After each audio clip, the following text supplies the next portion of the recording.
नमस्कार दोस्तों, उम्मीद है आप सब होंगे ठीक ठाक और फिट फाट।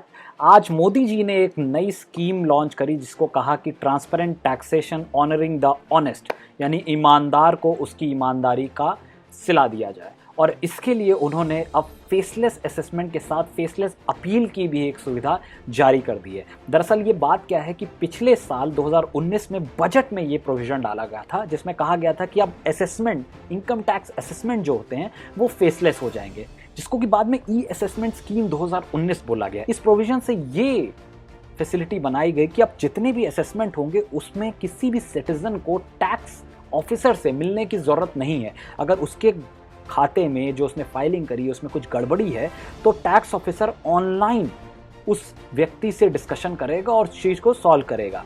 असल ये वर्क कैसे करता है, एक एआई बेस्ड सिस्टम होगा जो कि इन जितने भी टैक्स असेसमेंट्स हैं उनको एलोकेट करेगा अलग अलग टैक्स ऑफिसर्स को।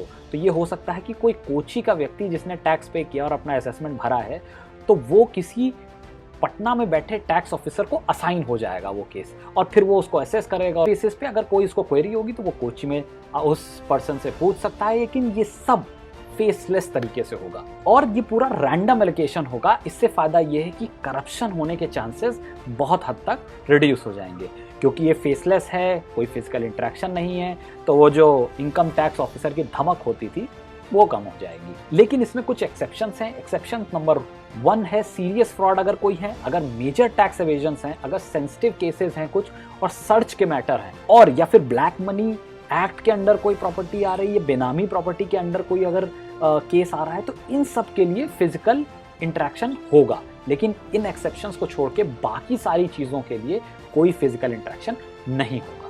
दूसरी और मज़ेदार बात यह है कि compulsory filing of return by person having banking transaction above 30 lakh. तो अगर आपने 30 लाख से ज़्यादा कोई बैंकिंग ट्रांजैक्शन करा है तो आपको कंपलसरी ये निर्देश दिए जा रहे हैं कि आपको फाइलिंग अपनी करनी होगी, अपना टैक्स असेसमेंट, अपनी टैक्स फाइलिंग तो करनी ही पड़ेगी।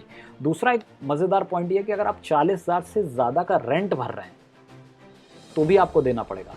कोई बात ये है कि मज़े कर रहे हो तो कम से कम टैक्स फाइल तो करो। असेसमेंट तो असेसमेंट ऑफिसर के ऊपर है, वो पकड़ लेगा अगर चोरी होगी कहीं।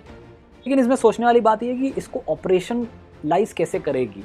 क्या लोग अगर चोरी कर रहे होंगे तो उसको पकड़ना जाना आसान होगा? शायद हाँ। क्यों? क्योंकि अब गवर्नमेंट मॉनिटर कर रही है कि आपके कितने ट्रांजैक्शन हो रहे हैं और कहाँ कहाँ से हो रहे हैं। अगर आपने बैंक से, मान लीजिए आप फाइल नहीं करते, अपना टैक्स असेसमेंट फाइल ही नहीं करते हैं और आप बैंक से 1 करोड़ रुपए से ज़्यादा कैश निकाल रहे हैं, तो इसका मतलब आप क्या कर रहे हैं कि आप उस पैसे को वाइट से ब्लैक करने की कोशिश कर रहे हैं और उस पे बैंक आपका टैक्स डिडक्शन एट सोर्स करते हुए 20 लाख रुपए वहीं काट लेगा।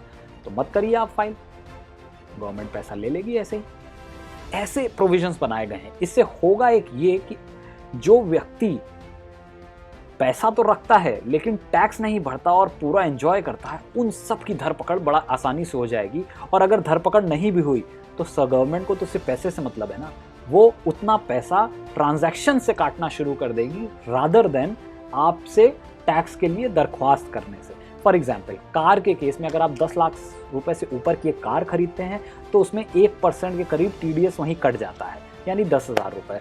अब आप चाहते हैं कि ये 10,000 रुपए तो आपका गलत तरीके से कटा है, तो फिर आप टैक्स फाइल करिए, उसमें बताइए कि मैंने 10,000 रुपए कटवा रखे हैं, आप मेरे जो इनकम टैक्स है उसमें से इतना पैसा कम कर दीजिए। अगर आप टैक्स नहीं फाइल करते तो वो 10,000 रुपये सरकार के पास पहुंच गया।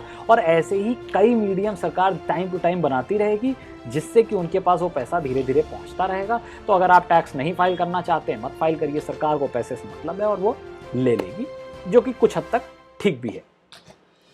इसमें नुकसान किसका हुआ है? सबसे ज़्यादा अगर नुकसान हुआ है तो टैक्स ऑफिसर्स का हुआ है।